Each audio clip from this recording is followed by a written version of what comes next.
I'd like to call on Toastmaster Clint Copeland to lead us in the invocation and pledge. Thank you, fellow Toastmaster Craig Gerard. And let us bow.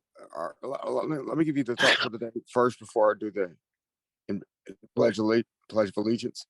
This quote is going to be by Wolfgang Amadeus Mozart. As you know, he's a classical composer as well as musician. The quote is, "Silence is very important. The silence between the notes are as important as the notes themselves."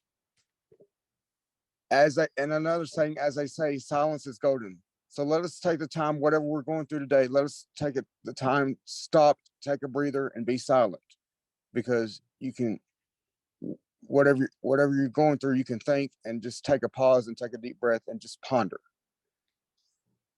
I pledge allegiance to the flag of the United States of America, unto the republic for which it stands, one nation, under God, indivisible, with liberty and justice for all. Toastmaster. Thank you, Clint.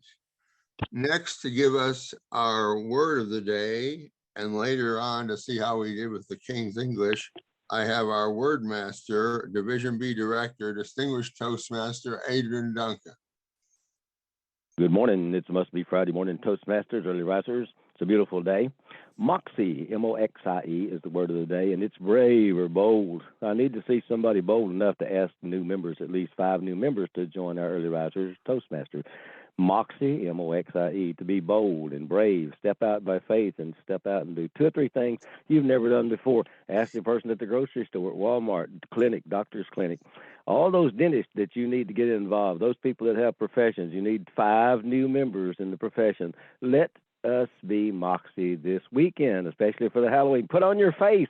You got one that you could wear every day. Might be a benefit to asking them to become an early riser Toastmaster. Use your Moxie. Be brave and bold. Mr. Toastmaster, back to you. Thank you, Adrian. I'd like to welcome our distinguished guest, Distinguished Toastmaster Nancy Robinson-Lott. If you'd like to introduce yourself, Nancy, to those of us who don't know you. Good morning. Yes, Craig is one of my mentors. I feel he invited me. I'm his guest, and I am a longtime 18 this year member of Northside Post Toasters. Thank you, Nancy. Well, I hope we have some moxie in this meeting and have some drama and excitement. Next, it's my privilege to introduce our Toastmaster for this morning. He's originally from Akron, Ohio, moved to Little Rock and worked for Axiom Corporation at the Little Rock office a number of years. Now works for the Arkansas Department of Health as director of the Stroke and Heart Attack Registry. He is going to lead us in our meeting today. He is a distinguished Toastmaster. I give you Distinguished Toastmaster Dave Rudney. Thank you, Mr. Presiding Officer. Welcome to our special edition of Toastmasters, or should I say Ghostmasters, where our theme is Halloween. Speaking of Halloween, wouldn't you like to carve a pumpkin like this? Imagine seeing this at your house or apartment tonight. But today will not be known as Toastmasters. Today we will be Ghostmasters. So when we introduce ourselves, let's say Ghostmaster Gerard or Ghostmaster Werner, because today is special. Today is our theme of Halloween. And to kick off our theme, here's a question for you to get us in the mood of Halloween. Do you know which movie tops Rotten Tomatoes' list of the scariest horror movies of all time? Can you name the movie? John? The Exorcist. Exorcist is number 1. And now we will begin with the speaking portion of our program. When was the last time you did a carving of a pumpkin? If you haven't done it before, what better way to start than right now? His speech is titled Crafty Carving, a guide to carving a pumpkin. Let's welcome Ghostmaster Reggie Fisher.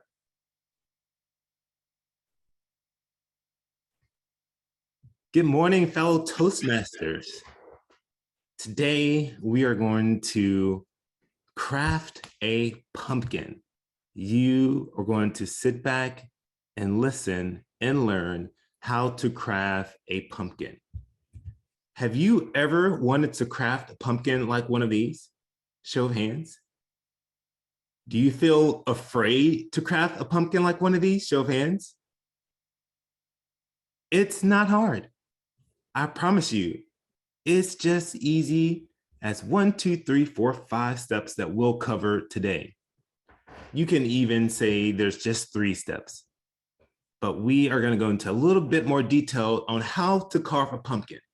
These are actually pumpkins that I have carved. Surprise, you can do it because I did it and I have no clue how to draw. But with some tools and tips I'm going to go over today, you'll be able to carve pumpkins just like these.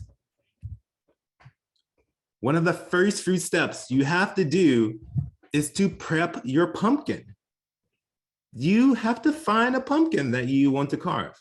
Now, there are so many places, especially around Arkansas, where you can go and pick a pumpkin. Now, when you pick your pumpkin, you have to think about, what do I want to craft? Do I want to craft a Coca-Cola logo that's going to require me to have a big, wide pumpkin? Do I want to craft a Cheshire cat who maybe needs a more of a round pumpkin? Consider your design and then pick your pumpkin. Next, after you have your pumpkin at home, you want to make sure that you are not letting your pumpkin decay, because when you carve it, you don't want it to rot over the next week, do you? No, you don't. You don't want to waste all that precious time only to have to throw it away a week later. What you'll need to do is get a gallon of water, a tablespoon or so of bleach, and wipe down your pumpkin. This will prevent that decay and allow your pumpkin to survive any constant weather changes. And we all know, especially in Arkansas, how the weather plays out. Number 2, cut and scoop the goop. You pop the top off your pumpkin, or actually the bottom. It's actually up to you, and maybe based on your design where you want to cut in on the pumpkin. Next is seed separation. Now, seed separation is actually something I haven't done before. Usually when you scoop out the goop of the pumpkin, you want to discard it. However, a lot of people like to eat the pumpkin seeds. And this is something I haven't tried, but a tip I saw online was to get a large bowl of water, put all the pumpkin goop in the bowl of water, stir it up, and then watch the pumpkin seeds float to the top. Next, you'll just need to roast it in the oven after you patted it dry, 350 degrees, salted or sweetened with your seasoning. Put it in the oven and wait until it brown, and then have some snacks along with your pumpkin carving. So repeat for step 2, pop the top, seed separation, and scoop the goop out after that. You'll need a potter's loop tool to be able to accomplish the scooping out of your pumpkin. Now, this is a tool that will help scrape down the sides, and you want to make sure that your pumpkin wall is about 1/2 inch thick to about an inch. This will allow you easeability to when you actually take the knife to the pumpkin and start carving it. So go to Walmart or any one of your favorite crafting stores to look for a potter's loop tool. Now it's time for design. I'm going to walk you through a few steps on how to design and cut your pumpkin. First, of course, you need to print your design. This is a design that I did of Mario. You see here, you can just print anything online. This is not really just a pumpkin stencil. This is just something I found online. So find your design and print it out, because that's what you'll need to be able to make this intricate design. Poke and trace it. You see how this design matches just like the paper I just printed out. What you need to do is within your carving pumpkin kit that you can buy, you don't necessarily need one, but there is a tool that you can use to poke around your actual picture. So any parts that you want to cut out, you just poke it. And so you're tracing it, but you're poking it instead. And it's going to make these little dots that you can go and trace after later. And then once you have your dots, you'll take a pen and then you'll actually trace everything on the pumpkin. Just because once you take the paper off, you'll only be able to see the dots, and you want to make those dots stand out a little bit more for when you're actually getting in the cutting action. So you want to make sure that you have a marker or a pen to trace those dots as well. Now it's time for the fun part, cutting it. Now you can use any tool to cut it. I recommend getting a pumpkin carving kit and using one of the tools in there that's specially designed to cut pumpkins.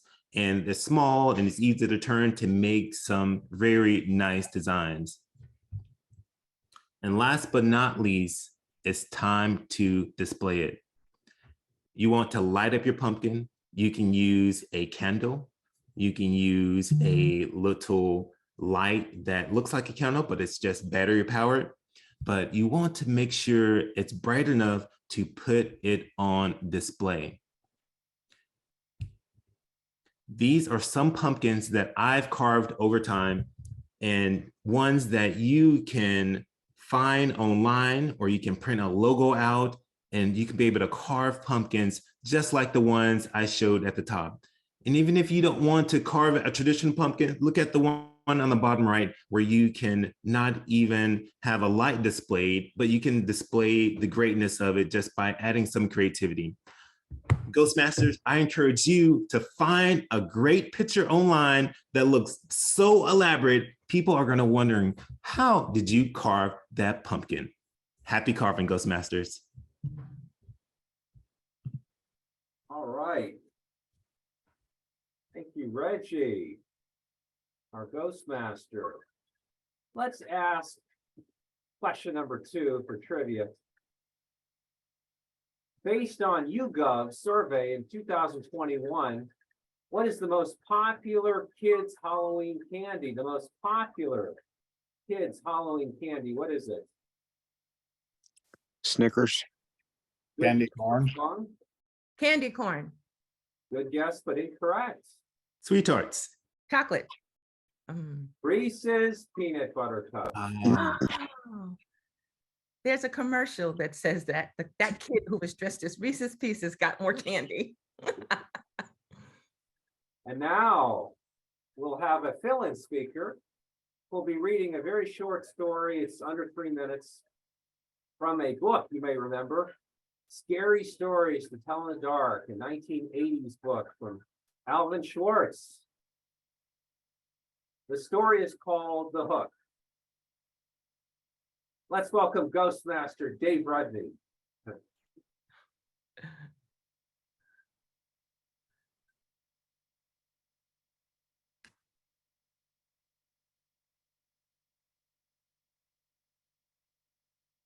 Can you see the hook?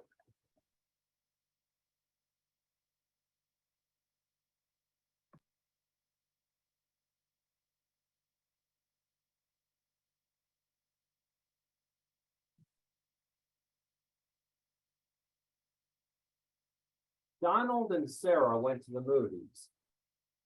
They went for a ride in Donald's car. They parked up on a hill at the edge of town. From there, they could see the lights up and down the valley. Donald turned on the radio and found some music, but an announcer broke in with a news bulletin. A murderer had escaped from the state prison. He was armed with a knife and was headed south on foot. His left hand was missing. In its place, he wore a hook. Let's roll up the windows and lock the doors, said Sarah. That's a good idea, said Donald. That prison isn't too far away, said Sarah. Maybe we should go home. But it's only 10 o'clock, said Donald. I don't care what time it is, she said. I want to go home. Look, Sarah, said Donald, he's not going to climb all the way up here. Why would he do that? Even if he did, all the doors are locked. How could he get in? Donald, he could take that hook and break through a window and open a door, she said. I'm scared. I want to go home. Donald was annoyed. Girls are always afraid of something. As she started the car, Sarah thought she heard something or someone scratching at her door. Did you hear that? She asked as they roared away. It sounded like somebody was trying to get in. Oh, sure, said Donald. Soon they got to her house. Would you like to come in and have some cocoa? She asked. No, he said, I've got to get home. He went around to the other side of the car to let her out. Hanging on the door handle was a hook. And that is the hook. All right. And now we will move ahead. We have an introduction. Our next speaker is always looking for ways to rise and shine. This month, distinguished Ghostmaster Dr. Sunny Fridge celebrated her 7th year as Toastmaster. Speeches from Dynamic Leadership Pathways. Her project is focused on the positive. Her speech time is 5 to 7 minutes. The title is 3 Ways to Rise Up from Discouragement. Let's welcome Ghostmaster Sunny Fridge to the virtual stage. When it comes to achieving goals and dreams, raise your hand if you agree that life doesn't always turn out the way you expect it. When the results, you don't know what's going on and you want certain things that you hope for, but when they don't manifest themselves, it can sometimes leave you questioning your self-worth and abilities. Fellow Toastmasters, distinguished guests, it is easy to fall into that trap of discouragement. I know, I've been there. What I know for sure is whenever you're down in the dumps, it's important that you take action to start feeling better. You see, dwelling on the negative and remaining in a depressed state is unhealthy. And after a while, you'll feel like you're moving backward instead of forward. This makes it challenging to get back to a positive mindset. It makes it challenging to become the next best version of yourself. Today, I'd like to share 3 tips to help you rise up from discouragement and shine bright in the world. Tip number 1, to rise up from discouragement, reflect on past successes. Have a little moxie. If you're honest with yourself, you'll begin to realize that you've enjoyed many successes in your past. Reflect on how great you felt when you earned something you worked extremely hard for. Think about the impact you've had on your peers when you accomplish something that inspires them to accomplish something they want to achieve. Tip number 2, to rise up from discouragement, know that you are uniquely created. If, like me, you're a person of faith, you know that scripture tells us we are fearfully and wonderfully made. You have a special blend of gifts, talents, abilities, personality, and purpose that are different from everyone else on this planet. Dr. Seuss was right when he said, "Today you are you." That is truer than true. There is no one alive who is youer than you. And that's a wonderful thing. Since you're the only person like you around, why not focus on your unique abilities and put those to work to evoke positive change in your life? Set your new ideas in motion. It will go a long way toward restoring your self-confidence. It was Joe Namath who said, when you have self-confidence, you can have fun. And when you have fun, you can do amazing things. especially with the little Moxie. Tip number 3, to rise from discouragement, make someone else feel special. Over the years, I've found making a positive impact on someone else's life is one of the most empowering and uplifting experiences you can have. 2 weeks ago, I made an unplanned trip to North Carolina to visit my parents. My dad had been taken to the hospital because of excruciating back and side pains. They took him right away, gave him a spine injection to ease the pain. He also has a heart condition, so they had to be careful. 2 days later, he still was not feeling well, so as the oldest of 4 siblings, I made the choice to make the trip. I stayed for a week, and being with my dad made him feel better. It made my mom feel better. It made me feel better. While there, I visited an elderly cousin, Roberta. She doesn't have too much family, and she's at a nursing home, and it made her so happy to see me. I went back once more. Ironically, she celebrated a year of being at a nursing home, and she was glad I came. I was too. There are so many people like my cousin Roberta who need a caring hug or a smile. You can try volunteering at a local agency that helps those less fortunate than you.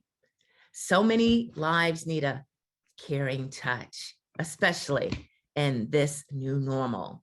So take the opportunity to encourage someone. It will enable you to feel that much more worthy. In fact, you may sometimes forget about your own hardships for a while because you're so focused on helping someone else overcome theirs. Today, I've shared 3 tips to rise up from discouragement. Reflect on past successes. Know that you're uniquely created and make someone else feel special. Marianne Williamson said, "We are all meant to shine as children do. We were born to make manifest the glory of God that is within us. It's not just in some of us, it's in everyone." So as you rise up from discouragement, make sure you shine. Your future self will thank you.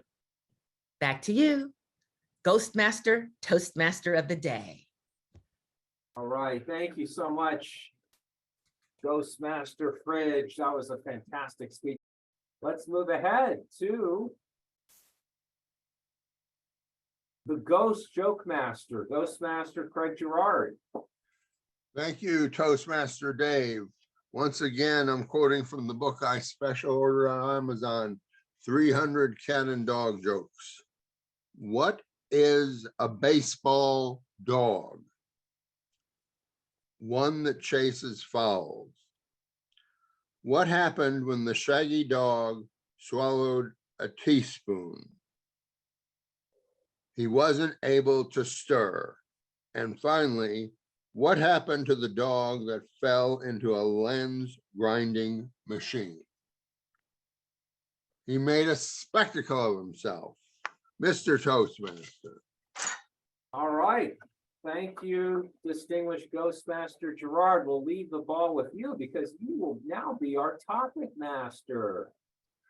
Thank you. Master Gerard. Thank you, Dave. Since today's theme is Halloween, that's what our table topics will be about, different things regarding Halloween. Fellow Ghostmasters. For our first table topics question, how has Halloween evolved as a holiday from the 1960s when I was a child till today? Distinguished Toastmaster Nancy Robinson Lott.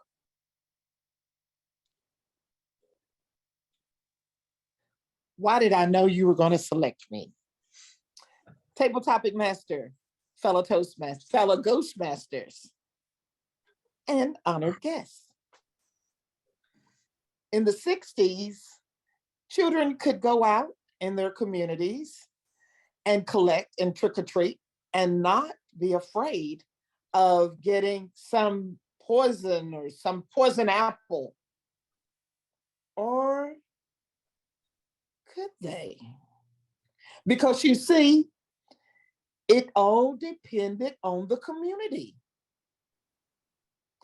In the 60s, I was told not to take apples, candy apples. I was told by my parents to only accept wrapped candy. Now, even wrapped candy could be poisonous. But I was always told, unless it was a neighbor, not to accept any homemade or items that ingredients could be placed in, because you see, things that were happening then were also happening now. But we didn't have the news to tell us that it was happening. We didn't have the media telling us immediately some child had been poisoned or a razor blade had been placed in an apple. Listen, folks, that was happening in communities. We just did not know. How has it changed? The media has brought it to our attention that the things that were happening in the 60s are happening now, but we know that they're happening. Fellow Ghostmaster. Thank you, Toastmaster Nancy. For our next table topics question, tell us about a Halloween you remember growing up in Vicksburg, Mississippi. Toastmaster Reggie Fisher. Fellow Ghostmasters, Halloween in Vicksburg, Mississippi. It has always been a festival holiday to celebrate. We did not necessarily shy away from celebrating Halloween. I don't remember celebrating it in a hardcore manner in the way we celebrate it now, where we have just pretty much everyone's house is decorated and there's always a Halloween party and people are going around dressed up. I didn't do too many of those things, but we did have a Halloween party at our house that we hosted one year. And I remember it being a really fun experience. I remember setting up the music to invoke the atmosphere with some scary noises and music playing on a cassette tape. Yes, a cassette tape. And we had our house decorated. We had different punches and snacks, and people were coming over in costumes. But we only did that once, and it is something that was fun to pull off. I have always been someone who was hospitable, so having people come over, whether it be just on a specific occasion like a Halloween party, or just opening up our house to our neighbors, friends, and family has always been something to look forward to. So fellow Ghostmasters, I hope that you can have someone over, if not trick-or-treaters, at your front door this coming week. Thank you, Toastmaster Reggie Fisher. Halloween weekend will soon be upon us. It is a 3-day weekend, Saturday, Sunday, and Monday. Do you have any special plans for this holiday weekend? Toastmaster Victor Warner.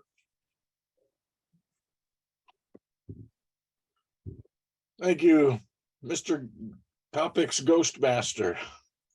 Do I have any particular plans? Well, this weekend, excuse me, not so much. It's going to rain on Saturday is what I hear. So I will probably not do my usual fun golf outing because I don't like to golf in the rain. So I will probably stay at home and do some of my continuing remodel projects or finishing some of them. So that's probably my plan. As far as actual Halloween day, I'll probably be at work. Some people at work decided they wanted us to dress up and they wanted us to have a Halloween dinner. So we're going to order some food in at the office. People are going to dress up if they want. I will probably dress up as the CEO of Family Service Agency. I have that fun costume. Won't do much for myself.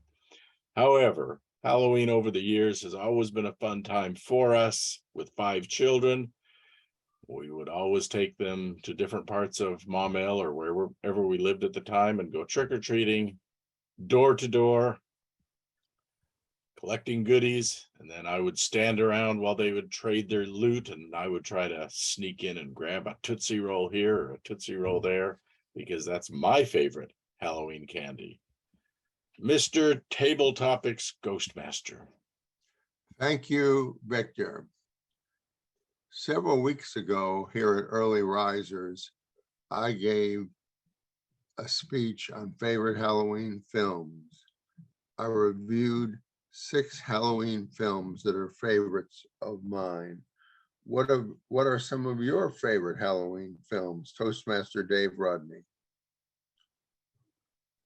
Well, thank you for that fantastic question. Ghostmaster, Topic Master. Halloween is my favorite. Actually, I don't know if you can hear the theme. Have you ever seen Halloween? It's fantastic. I saw Halloween Ends about 2 weeks ago with my cousin. It's horrible. Don't watch that. The first is the best.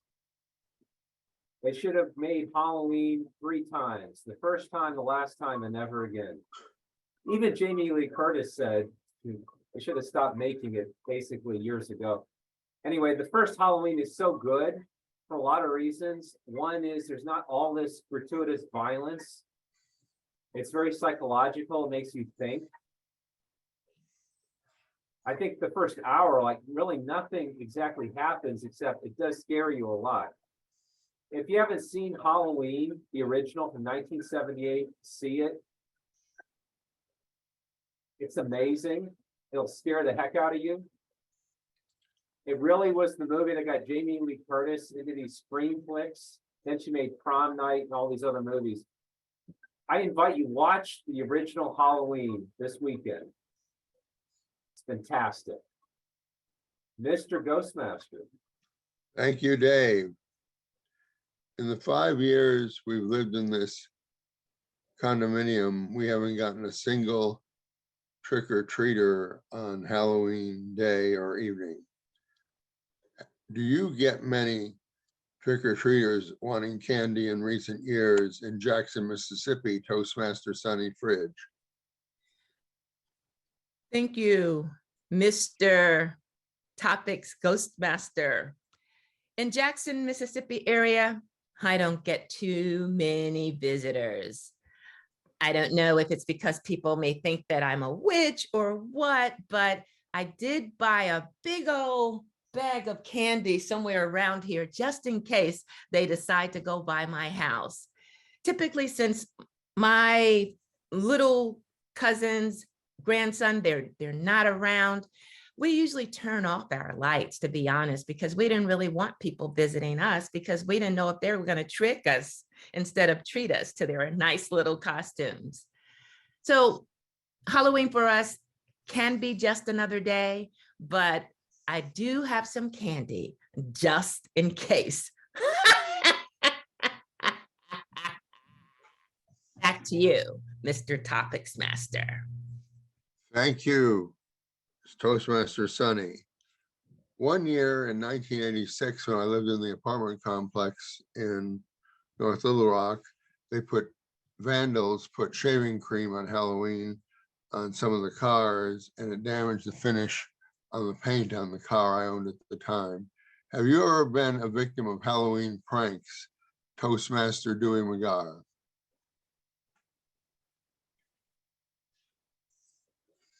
Fellow Ghostmasters and Topics Master, I've never been the victim of a Halloween prank.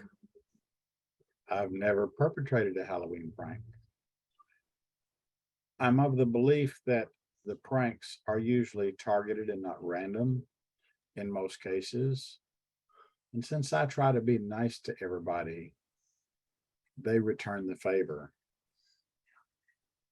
I've seen the streams of toilet paper running from people's trees. There was one yard out in West Little Rock where I cut the grass. The next door neighbor looked like they took a whole case of toilet paper and filled their trees with it. It became a challenge for me because some of those streams would come flying into the yard that I'm working on, and I would have to pick those up.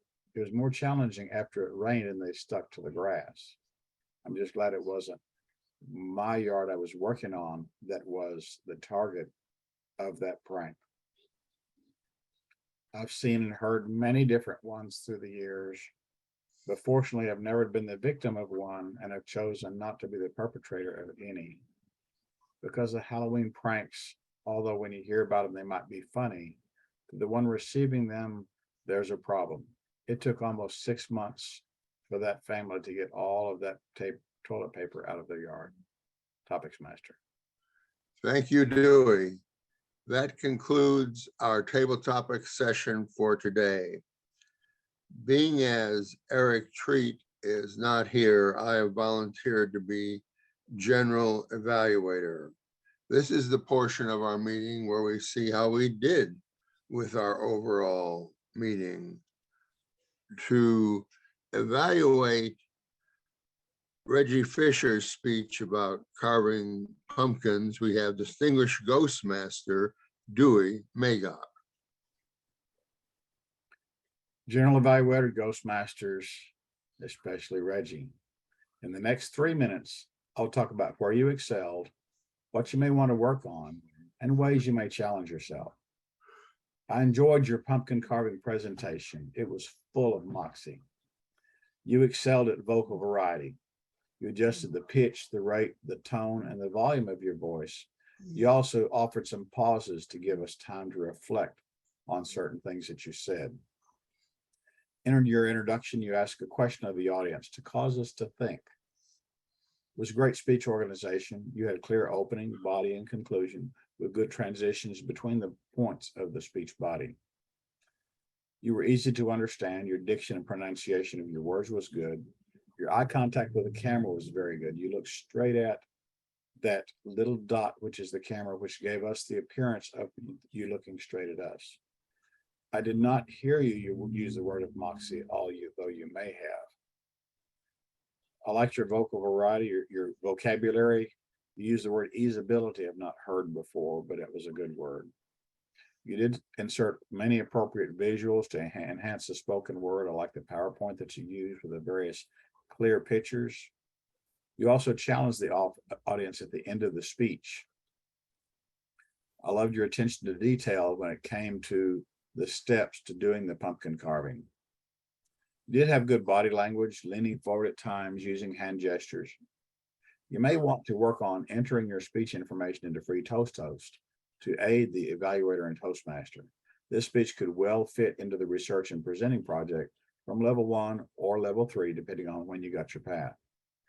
To challenge yourself, insert more appropriate visuals, such as physical objects, into your speech, actual carving tools, or using alternative carving techniques, such as using cookie cutter shapes hammered into the pumpkin with a mallet. I saw that on the TV on one of the news programs a couple of days ago. Your strong points were your vocal variety, your organization, and your visual aids. Outstanding presentation, Mr. General Evaluator. Thank you, Dewey. Reggie, I enjoyed your presentation. I haven't carved a pumpkin since I was in Cub Scouts as a child when we did it as a Halloween project. Does anyone want to volunteer to be an evaluator for Dave Rudney's speech? I have a volunteer for Dave Rudney's speech. Dave Rudney, this was the best speech you've done. You had no filler words. You slowed down enough that each one of us caught each part of the loop and the hook. I love that. Because when you put a loop circling around and circling around, oh, that's at the car. Oh, no, that's at the house. I can't get out. The expression that you used were solemn but expressive, because most people can't read and express that sensitive, because Halloween, and especially escaped person from the prison, is extremely delicate. Your presentation, the opening and the presentation of your reading turned out to be one of your very best readings that I've ever seen you do, and I've been around you about 3 or 4 days, and that's very unusual, especially being Moxie as a prison escapee with a couple. I like the way you transitioned from him to her, and then you paused, waited for her, and then for him. Oh, and the car. Oh, and then at the door. Oh, no, I got to go home. He was scared too, but he wouldn't admit it. I thought that turned out to be great. Opening, body, and closing, Dave, very good. Most Moxie, Mr. General Evaluator. Thank you, Adrian. That evaluation had a lot of moxie. I enjoyed your speech, Dave. Always good to hear a Halloween speech. For our third and final evaluator, Victor Warner is going to evaluate Sonny Fridge's presentation. Victor? Mr. General Evaluator, Ghostmaster, fellow Toastmasters, and especially Ghostmaster with her multiple costumes, Sonny Fridge. Very good. From the speech on to the afterwards with all the costumes. Very nice. Nicely done. Brings a good vibe to our Halloween theme. 3 ways to rise up from discouragement. You started excellently by asking us to raise our hands if we have ever been discouraged. And then you began your speech by telling us what you were going to tell us. You said you were going to come up with 3 ideas to share with us. You had great camera focus. Those are the things you excelled at. So many things. I don't know that I can list them all, but I'll certainly try. You had that good, strong beginning. You had good vocal variety. You had good camera presence when you'd come in close to the camera. You'd move out back from the camera. You use the camera, use the stage, the camera stage well. Loved the Dr. Seuss quote you threw in there. You threw in personal or real examples for each of your points, which was an excellent technique to get us more involved rather than just listing it. You threw in the word of the day a couple of times. That's always a challenge depending on what the word of the day. This was a particularly good one. So you showed a lot of moxie in using the word of the day. Great use of fingers in counting 1, 2, 3, 4 to show us those numbers for those items. I thought you did a great summary as well. At the end of the speech, you summarized everything quite well. Also noticed when you talked about rise up, you rose up both verbally and physically. You had a good example there. So all of those are such good techniques in that speech. I really had a hard time coming up with something to challenge yourself. You also did a really great job at transitioning from, hey, I am speaking today, to coming into that speech with a lot of energy. So excellent speech. Always enjoy hearing your motivational speeches that give us something to motivate ourselves for this weekend to overcome any discouragement we may have had. Mr. Ghostmaster. Thank you, Evaluator Victor Warner. The next part of our meeting is where we have a man who's wearing 2 hats. He is both a counter, seeing how we did with our filler words, or but, so's, and also grammarian, seeing how we did with King Charles III's English. Tell us, what would Thank you, Mr. General. King Charles III think of our grammar today, Mr. Distinguished Toastmaster Adrian Duncan? The most important part of the ghost today, each one of you were ghostly aghast. Now, I'm surprised. I like the sentences were all complete. They did not start with so that, so I am, so though. The sentences were complete. They had a period at each end of them. The paragraphs were complete. The thoughts and ideas were complete. The opening, body, and closing of each section was complete. We, let's see, 1, 2, 3, 4, 5. We only had 3 words. It was things. We only had 3 that was buts, not needed. We only had 4, 5, 6, 7 so's that were not needed. However, the overall presentation, I did not notice any of the filler words that were out of the ordinary, extra long, or to my demise. To me, 1, 2, 3, 4, 5. I would say this is the best 5 presentations we've had in a long time that was opening, body, and closing with a seasonal opportunity to be ghostly and ghastly, most moxie I've ever seen. Wonderful presentation, the beautiful day. Hope you have a nice weekend. So be careful with the ghost and the goblins. They'll get you, Mr. General Evaluator, Ghostly Craig Gerard. Thank you, Adrian Duncan. Next, for our timing report, we have Distinguished Toastmaster Victor Warner. Thank you, Mr. Ghostmaster Evaluator. We started our meeting on time. Craig got us going right on time. I didn't time our word of the day. In fact, I didn't time anything till our speakers.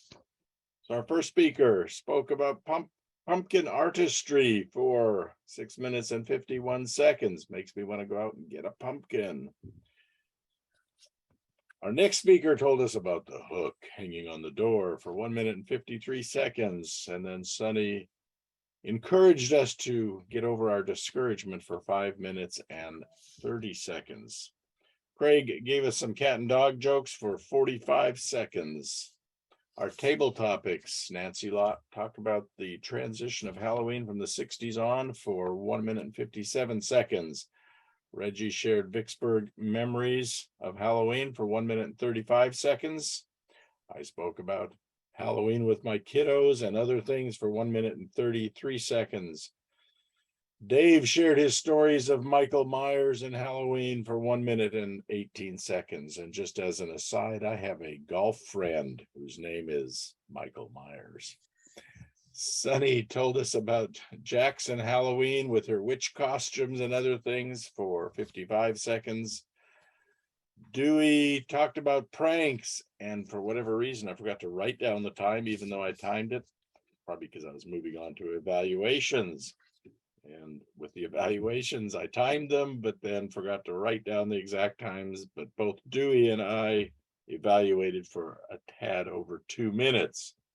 Our counter grammarian gave us a report for 50 seconds, and I've been rambling on for about 2 minutes. Halloween. Go eat candies and then go to the dentist. Mr. General Evaluator. Thank you, Victor. I'd like to call on our distinguished guest, Nancy Robinson Lott, to tell us what she thought of our meeting. I thought it was a class act. Very good. I really enjoyed it. Thank you, Craig, for inviting me to this early risers meeting. Would you say, Sonny, rise and shine? Early risers? Yes. Great job. I enjoyed the meeting. And Reggie, great idea. I will get a pumpkin this weekend and carve it. Awesome. You've given me some great ideas. I think I might be able to do maybe a smiley face or something. I've never carved a pumpkin, but I may do that. And Awesome. Sonny, on your discouraging, be positive. I will take those 3 steps. I'll think about that. And I've been thinking about visiting others, maybe in the independent living or dependent living spaces. So thank you for that suggestion. I enjoyed it, and I enjoyed the effects. I wish our club would bring that on. So we're going to download it, and I'm sure Dewey's going to have that for our meeting on Monday, 5:30, 6:30, Northside Post Toasters. If you're interested, just visit our Free Toast Host page, and we have the Zoom link right with the president's letter. Thank you, Ghostmaster. Thank you, Nancy. A few announcements. On Friday, December 2nd at 6 o'clock in the evening, we're going to have an in-person Christmas holiday party. We're not going to meet in the morning that morning. We're going to meet at the Family Service Agency in the meeting room on the 3rd floor at 6 o'clock. It'll be potluck. Bring dishes, drinks, food, whatever you want to bring. At that meeting, we usually have a few Christmas themed speeches, about 2 or 3 if we can get them in. And also we award a member of the, one of our lucky members, a Member of the Year award. Ooh. I understand we're one of the few clubs that does that, but tradition to award one of our members a Toastmaster of the Year award. It's my understanding from the club growth, district club growth director, that the Toastmasters International store at TI in Denver is still not operational. So Victor will probably have to order the Toastmaster of the Year award from Discount Trophy this 1 year. We just have no choice. And Nancy and I attended an Area A2 council meeting last night run by Eric Treat. He was trying to find out when would be a good time have those meetings once a month. He mentioned the fourth Thursday of the month at 7:30. So that's something to think about. Also, he's going to nominate someone in one of the 4 clubs as member of the quarter and as club of the quarter. There are now 4 clubs, not 3, in area A2. Dewey, do you have any district business to give us at this time?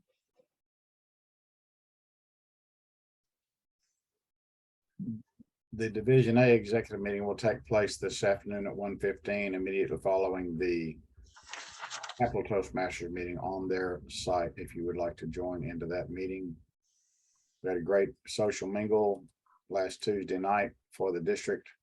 They have that the last Tuesday of each month at 7:30. That's all I have at this point. Thank you, Dewey. Does anyone else have any other business or announcements to bring before our club? Dewey, Craig, Yes, excuse me. The district is having an event on the 12th, yes. the fall event. It's a Yes. hybrid, either in person in Memphis, or they will have a Zoom link. So anyone, Dewey, you may have more information on it, but I know that that is one event that will be occurring, the fall event. November the 12th. Everyone should already have the email on that. It was sent out by the trio at least twice that I know of. The in-person registration is $30. The online registration is $10. The in-person $30 registration includes a continental breakfast and a full lunch, as well as a professional headshot picture of you. So that's a very worthwhile and valuable registration if you can make it in person.